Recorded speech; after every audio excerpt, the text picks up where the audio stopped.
حتمی رپورٹ پیش خدمت ہے۔ اس ناکامی کا ذمہ دار Y38 تھا جسے سزا دے دی گئی ہے، اور اس سلسلے میں ایک غیر متعلق شخص نے اس پروگرام پر کاری ضرب لگائی ہے، لیکن کسی ملک سے متعلق نہیں کہا جا سکتا۔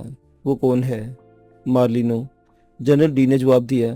پھر مارلینو کے بارے میں پوری تفصیل بتا دی۔ اس شخص کے لیے تم نے کیا فیصلہ کیا ہے جنرل؟ سزائے موت اس کی تقدیر ہے، اور اسی سے میں کارروائی کا آغاز کروں گا۔ ایک بات جو آپ سے معلوم کرنا ضروری ہے جنرل، اس آپریشن کے لیے پہاڑوں پر کیا بندوبست کریں گے؟ وہی جو Y38 نے کیا تھا۔ جنرل پراسرار انداز میں مسکرایا۔ اوہ، گویا پہاڑوں کا کوئی دشمن؟ جی، یہی ضروری اور مناسب ہے، لیکن وہ شخص۔ میری کارروائیوں پر اعتماد کیا جائے، جنرل ڈی نے کہا۔ ہمیں اعتماد ہے، کہا گیا۔ اس کے بعد میٹنگ برخاست ہو گئی۔ جنرل ڈی مسکراتا وہاں سے باہر نکل آیا، اور ایک پر اعتماد اور مضبوط قوت ارادی کا مالک شخص معلوم ہوتا تھا۔ تھوڑی دیر کے بعد وہ اپنی گاڑی میں بیٹھ کر وہاں سے پلٹ پڑا۔ ڈرائیور کو اس نے ایک پتہ بتایا، اور مؤدب ڈرائیور نے گردن خم کر دی۔ شہر کی پرزونق سڑکیں پیچھے رہ گئیں، اور کار ایک نواحی علاقے میں نکل آئی۔ پھر ایک وسیع و عریض عمارت کے گیٹ کے سامنے رکی، جہاں دو بابردی چوکیدار کھڑے ہوئے تھے۔ جنرل ڈی نے اپنا کارڈ دکھایا، اور چوکیدار نے گیٹ کھول دیا۔ کار اندر داخل ہو گئی۔ عمارت کا احاطہ وسیع ترین تھا، لیکن اس کی دیواریں اس قدر بلند تھیں کہ انہیں عبور کرنا ناممکنات میں سے تھا۔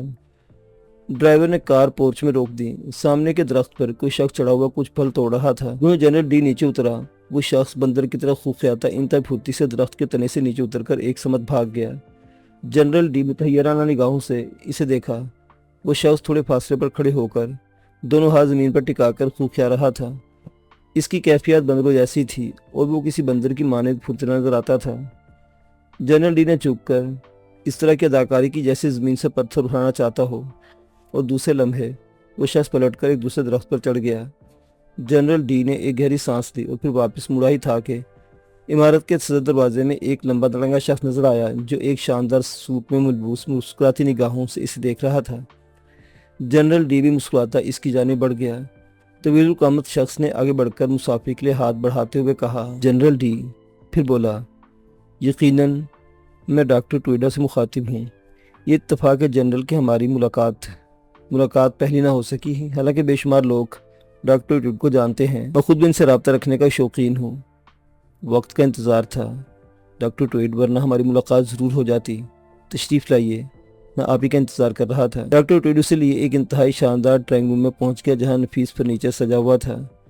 اس نے جنرل ڈی کو بیٹھنے کی پیشکش کی، اور جنرل مسکراتا ہوا بیٹھ گیا۔ یقیناً کوئی ضرورت آپ کو مجھ تک لائی ہے جنرل، ورنہ ذمہ دارانہ فوجی زندگی میں بے مقصد ملاقاتوں کا وقت کہاں ملتا ہے، ڈاکٹر ٹویڈ نے کہا۔ یقیناً ڈاکٹر ٹویڈ، اور یہ بھی جانتا ہوں کہ آپ جیسے ذہین سائنسدان اور بہت بڑے انسان کے پاس وقت کہاں ہوگا، اس لیے میں نے اپائنٹمنٹ فوجی ذمہ داریوں کے تحت طلب کیا تھا۔ مجھے آپ کی خدمت کر کے خوشی ہوگی، ڈاکٹر ٹویڈ نے جواب دیا۔ ڈاکٹر ٹویڈ، یہ حقیقت ہے کہ ملک میں آپ جیسے جادوگر انگلیوں پر گنے جاتے ہیں، جنہوں نے اپنی سائنسی زندگی میں ایسے عجیب و غریب کارنامے انجام دیے ہیں جن پر یقین کرنے کو دل نہ چاہے۔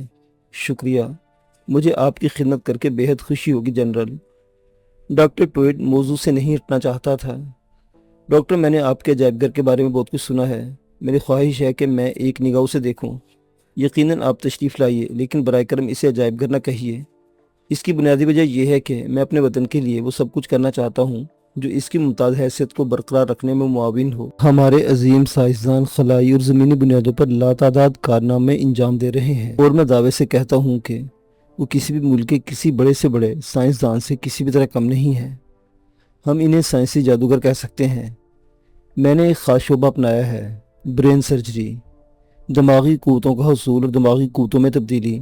یہی میرا نظریہ رہا ہے، اور میں نے اسی پر کام کیا ہے۔ اس کے چند نمونے میں نے اپنے ہاں رکھے ہیں۔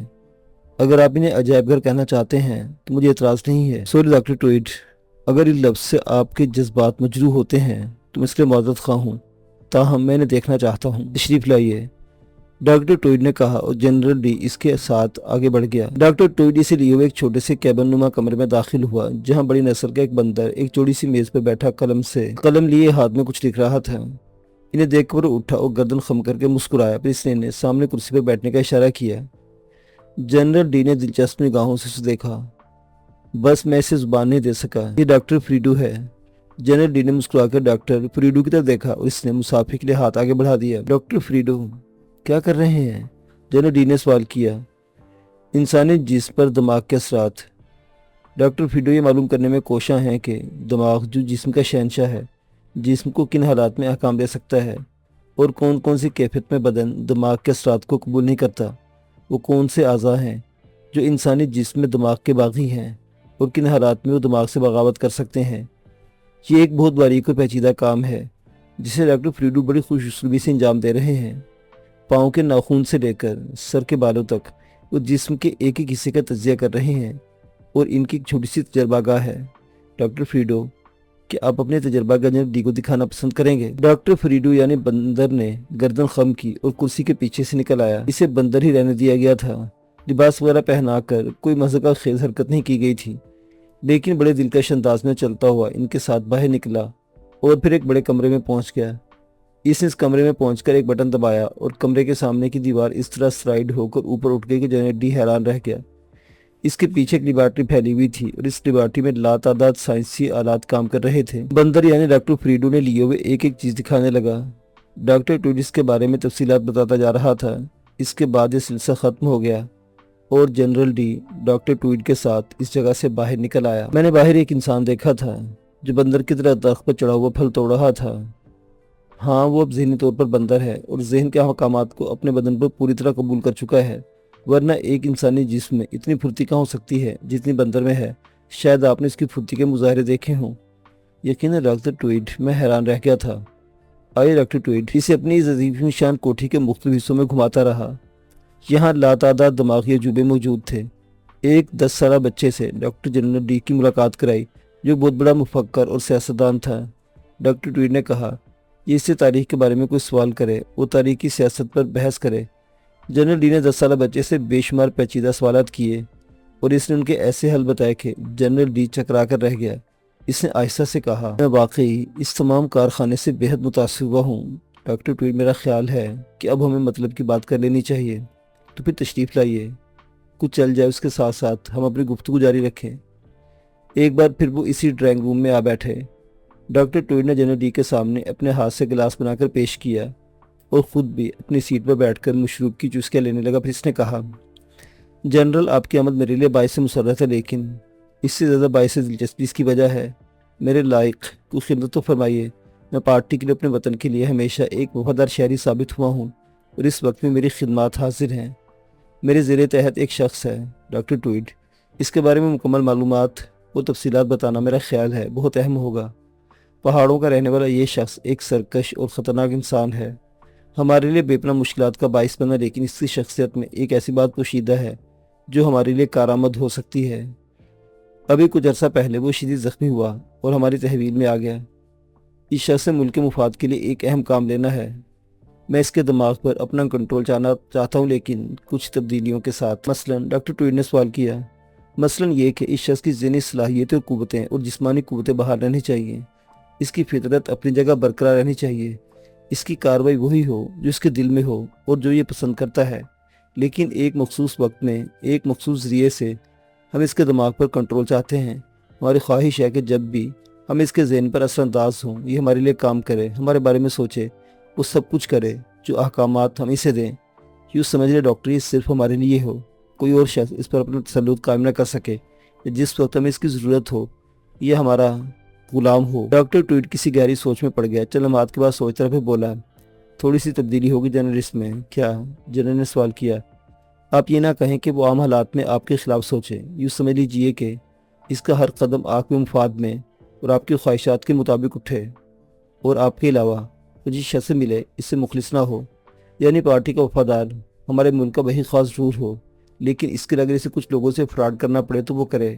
عام حالات میں مناسب نہیں ہوگا کہ وہ کسی اور سے بھی دلچسپی رکھے، بلکہ یوں سمجھ لیجئے کہ وہ صرف آپ کا مخلص ہو اور آپ کے احکامات کے مطابق ہر شخص سے اسی طرح ڈیل کرے۔ جنرل ڈی کسی سوچ میں ڈوب گیا، پھر اس نے گردن ہلائی۔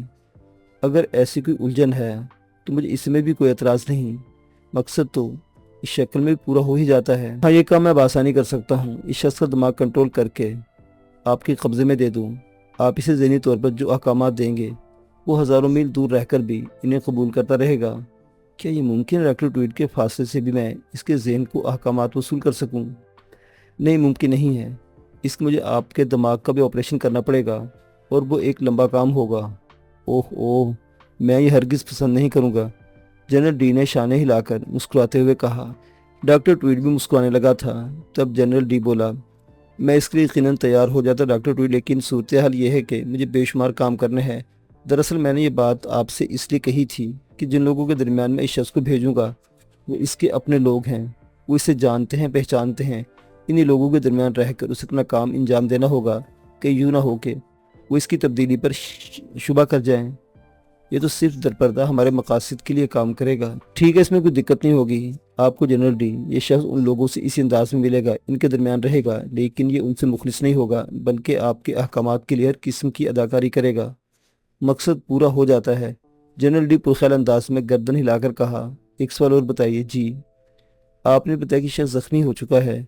ہاں، یہ اس وقت بھی زخمی اور زیر علاج ہے۔ سب سے پہلی بات مجھے بتائیے کہ اس کے دماغ پر کوئی چوٹ تو نہیں آئی؟ نہیں، اس کا دماغ محفوظ ہے۔ تب آپ جب چاہیں اسے میرے پاس پہنچا سکتے ہیں۔ میں اس کا برین واش کر کے اس کے ذہن میں یہ تمام نئے خیالات ڈالوں گا کہ اس کے ذہن کی پلیٹ بالکل ہی صاف کر دی جائے گی۔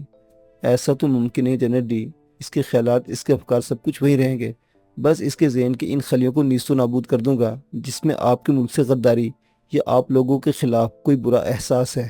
اس کی جگہ میں اس کے ذہن میں آپ کے ملک سے محبت اور آپ کے احکامات کی تعمیل اس کے ذہن میں داخل کر دوں گا، اور اس کام میں مجھے ایک ماہ سے زیادہ نہیں لگے گا، ممکن ہے اس سے بھی کچھ کم وقت صرف ہو۔ جس قدر جلد ہو یہ کام ہو سکے ڈاکٹر ٹویڈ، برائے کرم آپ یہ کام انجام دیجیے۔ افسوس کہ میں آپ کو اپنے مشن کی تفصیلات نہیں فراہم کر سکتا، لیکن یوں سمجھیے کہ یہ شخص ہمارے لیے مرکزی حیثیت رکھتا ہے۔ میں حکومت، ملک، وطن اور ملت کے لیے اپنے آپ کو وقف کر چکا ہوں۔ جنرل ڈی، میری دلی خواہش ہے کہ آپ میرا خاندانی پس منظر بھی جانتے ہیں کہ ہم لوگ ہمیشہ وطن پرست کہلاتے ہیں۔ ہمارے آباء و اجداد بھی اس ملک کی خدمت کے لیے اپنی زندگیاں قربان کرتے رہے ہیں۔ آپ اس بات سے بالکل مطمئن رہیں، میں جس قدر مختصر وقت میں آپ کا یہ کام کر سکتا ہوں کر دوں گا۔ اوکے ڈاکٹر ٹویڈ، اس تعاون کے لیے بہت شکریہ۔ میں آپ سے کل بذات خود ملاقات کروں گا اور اس شخص کو آپ کی تحویل میں دوں گا۔ ٹھیک ہے، میں آپ کا انتظار کروں گا۔ ڈاکٹر ٹویڈ سے باہر تک چھوڑنے کے لیے آیا اور تھوڑی دیر کے بعد جنرل کی کار واپس چل پڑی۔ مصروف انسان کے گزرے سے تھکن کا کوئی احساس نہیں ہوتا تھا۔ وہ ایک مستعد اور چاق و چوبند آدمی تھا، تجربہ کار لیکن بہترین صحت کا مالک۔ کار انہی راستوں سے واپس ہوتی بالآخر اس جگہ تک پہنچ گئی جہاں جنرل ڈی کی رہائش گاہ تھی۔ اس رہائش گاہ کے ایک حصے میں جنرل ڈی کا پرائیویٹ دفتر بھی تھا۔ اپنے مخصوص کمرے میں پہنچ کے اس نے سیکرٹری کو طلب کیا۔ خوبصورت لڑکی سیکرٹری سے زیادہ کچھ معلوم ہوتی تھی۔ جنرل سنجیدگی سے اس سے معلومات حاصل کرنے لگا۔ پھر جب ضروری معلومات اسے فراہم ہو گئی تو اس کے ہونٹوں پر مسکراہٹ پھیل گئی۔ میں یہ نہیں کہوں گا ہنی کہ آج کا کام ختم ہو گیا، کام تو اب شروع ہو رہا ہے۔ مجھے وہ کرنا ہے جو دوسرے نہیں کر سکے۔ ہاں، میں تمہارے مسکراتے ہونٹوں کے ساتھ تمہارے خوبصورت ہاتھوں سے ایک جام مل جائے تو میں اسے کامیابی کے لیے ایک اچھا شگون سمجھوں گا۔ لڑکی مسکراتی ہوئی سامنے والی الماری کی طرف بڑھ گئی جہاں مشروب کی بوتلیں سجی ہوئی تھیں۔ ادھر پہاڑوں میں ایک اور زلزلے کی تیاریاں ہو رہی تھی اور دوسری طرف پریشان حال لوگ بکھرے ہوئے شرازے کو جمع کر کے ان عظیم وادیوں کی شان برقرار رکھنے میں کوشاں تھے۔